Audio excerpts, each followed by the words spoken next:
조선시대에 한 임금 중에 효도를 아주 강조하는 임금이 있었습니다. 어디서는 효종이 그랬다 그러고 또 어디서는 숙종이 그랬다 그러기도 하는데, 어느 날 그 임금 행차 중에 한 효자가 병든 노모가 생전에 임금 얼굴 한번 멀리서라도 보고 싶다 하는 말을 듣고 50리길, 한 20km 되는 아주 먼 길을 그 노모를 등에 업고 산을 넘고 물을 건너서 그 임금 행차 길가에 와서 그 어머니 잘 보라고, 다른 백성들은 다 엎드려 머리 숙여 절하는 중에 뒤에 우뚝 서서 있는 그 모습을 지나가던 임금이 보고 이상하게 여겨서 그 사정을 알게 되었습니다.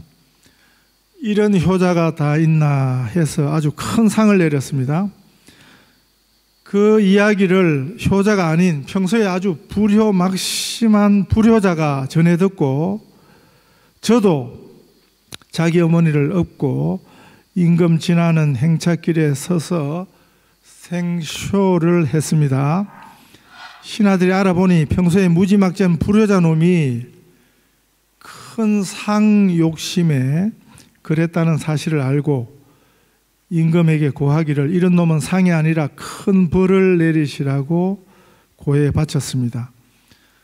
그 임금님 대답이 효는 흉내만 내어도 귀한 것이다. 그 자에게도 상을 주라 했답니다. 효도가 얼마나 중요한가에 대한 가르침이지요. 우리 집사님 한 분이 오랜만에 한국 가셔서 그 아들 집에 머무는 중에 그 집에 현관문 자동 잠금 장치를 고장을 내셨대요. 그랬더니 그 아들이 막 무지막지한 소리를 아버지한테 하더라. 아주 싫은 소리를 그 아들로부터 들으시고 굉장히 서운해 하셨답니다. 이런 불효자들이 많은 중에 흉내만 내어도 효는 칭찬할 만합니다. 성경에 보면 구레네 시몬이라는 사람 나오거든요. 예수님 십자가 형틀을 지고 오르시던 그 골고다 길 옆에서 구경하다가 우리 예수님 전날 밤새 고문당하셨습니다. 악독한 신문당하셨습니다. 너무 지쳐서 예수님 쓰러지시니까 그 십자가 형이 지체될까 염려한 로마 군병에 의해서 힘 좀 서게 보였던 구레네 시몬이 하나도 원하지 않았지만 거절할 수 없는 로마 군법에 의해서 강제로 억지로 예수님 대신 십자가 그 형틀을 지게 되었습니다. 그래서 그 십자가는 억지 십자가라 부릅니다.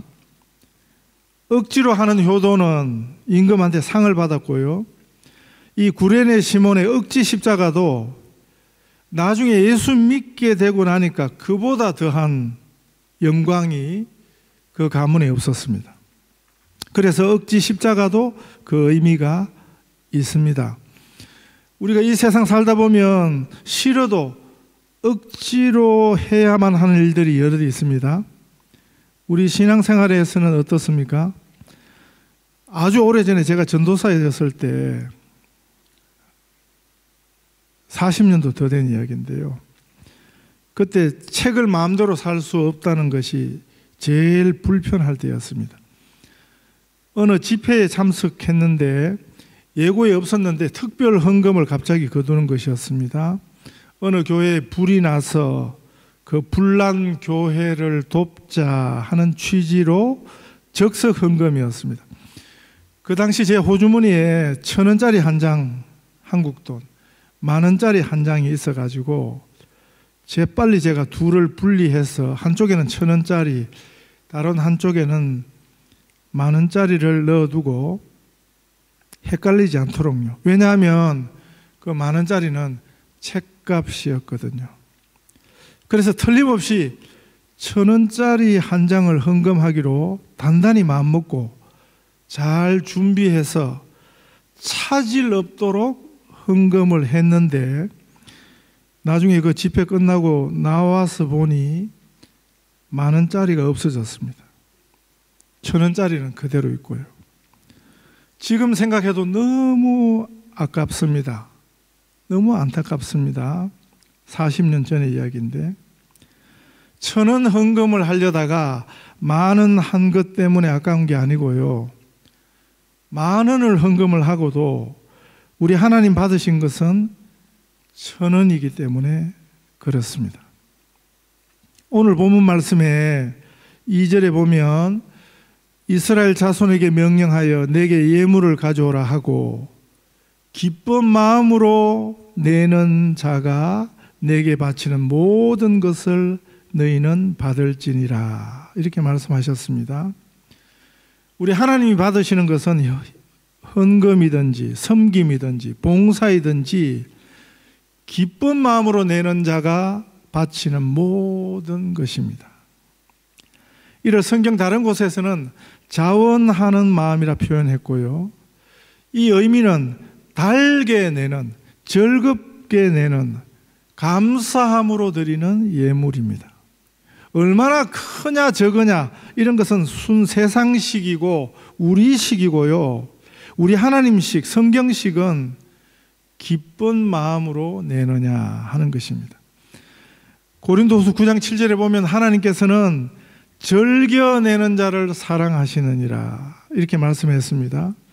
즐겨내는 자를 기뻐하시는 하나님, 즐겨내는 그 물질이 아니라 그 사람을, 그 마음을 우리 하나님께서는 원하신다 하는 말씀입니다.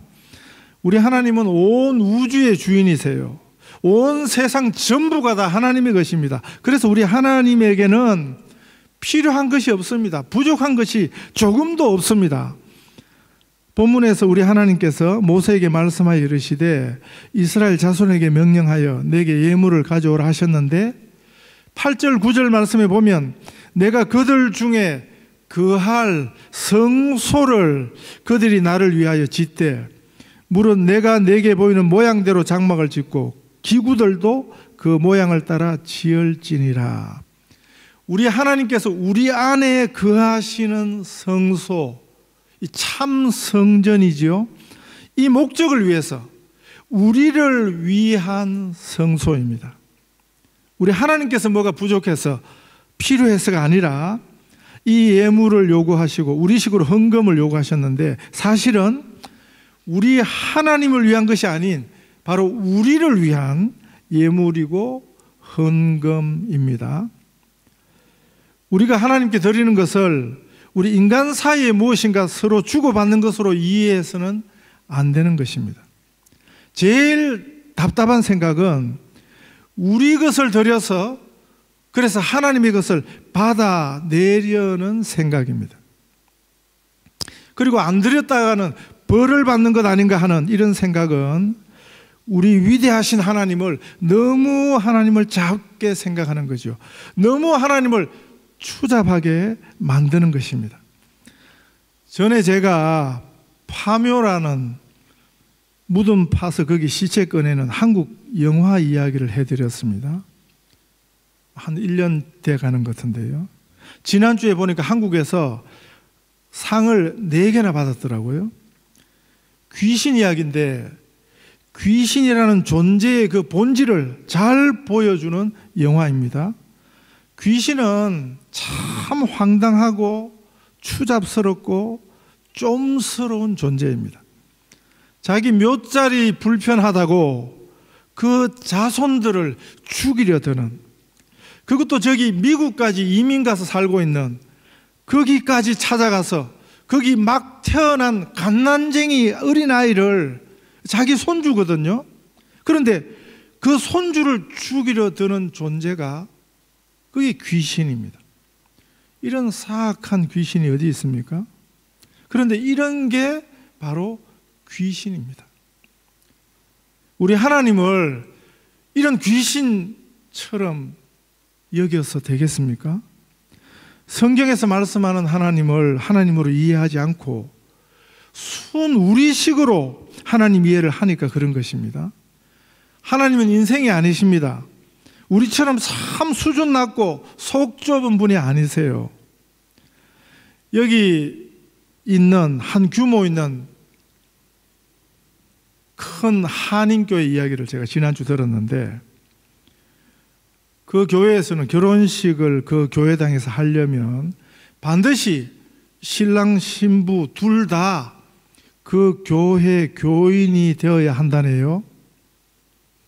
교회당 한번 빌려주는 것을 빌미 삼아 남의 교인을 홀라당 삼키려 하는, 요렇게 추잡하고 얍삽한 그런 짓을 교회 이름으로 하다니요. 호주 교회당 빌려서 결혼식 하는 경우가 많은데, 호주 교회들은 이런 황당한 조건을 걸지 않습니다. 왜냐하면 이건 너무 속보이는, 교회 이름으로 할 수 없는 그런 짓이거든요. 그 교회, 말로 하는 신앙 고백으로는 주 예수의 교회라 그러지 않겠습니까? 우리 아버지 하나님의 교회라 그러지 않겠습니까? 실상은 아주 덜 떨어진, 은혜가 바짝 말라버린 그런 생각이 지배하는 교회인 것입니다. 성경이 가르치는 이 예물, 헌금, 봉사와 헌신, 이 모든 것의 가장 중요한 기본 정신은 2절 말씀입니다. 이스라엘 자손에게 명령하여 내게 예물을 가져오라 하고 기쁜 마음으로 내는 자가 내게 바치는 모든 것을 너희는 받을지니라. 어떤 것을 받으신다고요?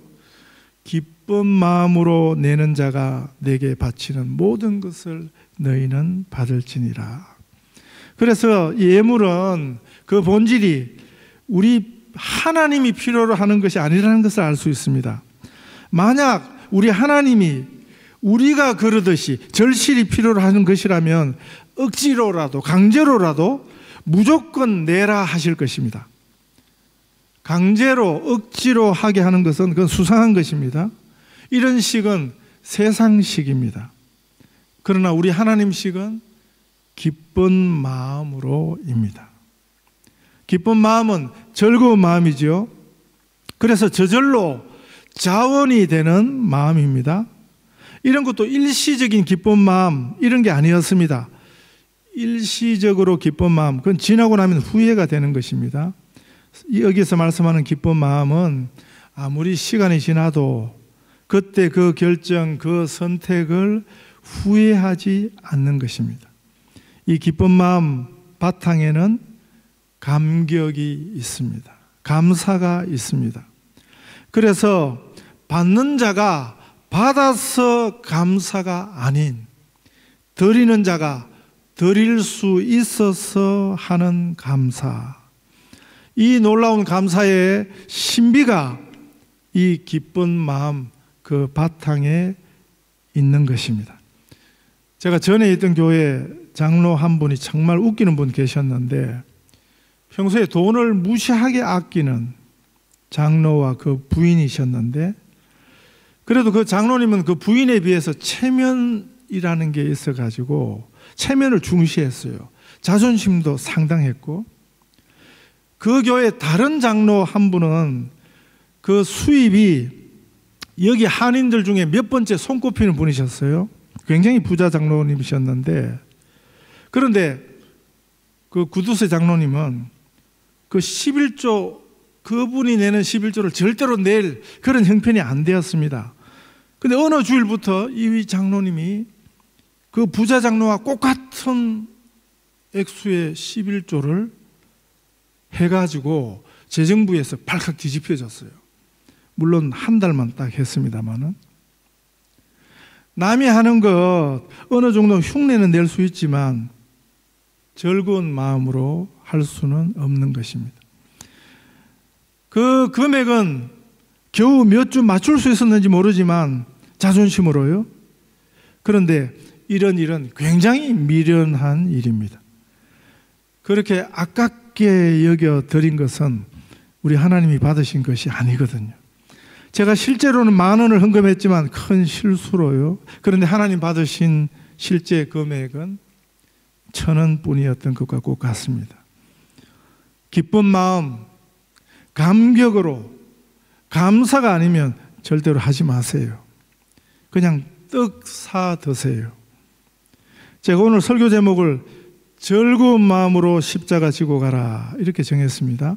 우리 찬송가 458장에서 가져온 가사 내용입니다. 우리가 십자가 지고 갈 수 있는 비결이에요. 구레네 시몬은 억지로 십자가를 졌지만 우리는 이 즐거운 마음으로가 아니면 십자가를 지고 갈 수 없습니다. 아까운 생각, 억지로는 하나도 들이지 마세요. 하나님과 우리 사이의 사랑은 전부가 오가는 사랑입니다. 이것이 사랑의 신비지요. 사랑의 비밀이지요. 우리 예수님 십자가를 앞두고 한 주간 전에 한 여인이 예수님께 나와서 용서받은, 구원받은 그 감격으로 300데나리온 가치, 그 시대의 1년 연봉이었습니다. 그 1년치 연봉에 해당되는 참 귀한 값나가는 향유를 깨뜨려서 예수님께 부어드렸습니다. 그걸 바로 옆에서 지켜보고 있던 제자들은 화를 내면서 이걸 팔아서 가난한 자들을 주면 되는데 왜 허비하느냐 하고 그 여인을 책망했습니다. 그런데 우리 예수님은 그 여인의 그 행동이 허비가 아니라 내게 좋은 일을 하였다 이렇게 말씀하셨어요. 이런 허비는 사랑의 허비입니다. 즉 사랑이지 절대 허비가 아니다 이렇게 말씀하신 것입니다. 사랑은 따지고 계산할 수 없습니다. 따지고 계산하는 것은 그건 사랑이 아니에요. 본문에서 성소를 짓는 재료들을 내게 가져오라 하셨는데 참 귀한 것들입니다. 금과 은과 녹과 청색 자색 홍색 실과 가는 배실과 염소 털과 붉은 물들인 수양의 가죽과 해달의 가죽, 조각목, 등류, 관유에 드는 향료, 분향할 향, 만들 향품, 호마노, 애복과 흉패 물릴 보석. 한번 내도 될 만한 그런 시시한 물품이 하나도 없습니다. 그 시대에 한결같이 하나같이 다 귀한 것들입니다. 기쁜 마음, 흔쾌히 자원하는 즐거운 마음이 아니면 내어놓기 참 아까운 것들이었습니다. 속죄함을 받은 한없는 기쁨, 다 헤아릴 수 없는 감사와 감격이 아니고서는 즐겁게 기쁘게 드릴 수 없는 것입니다. 즐거운 마음으로 십자가 지고 가라. 우리 주님과의 이 귀한 사랑의 비밀이 있는, 그래서 즐거운 기쁜 우리 온 성도들 다 되시기를 축복합니다.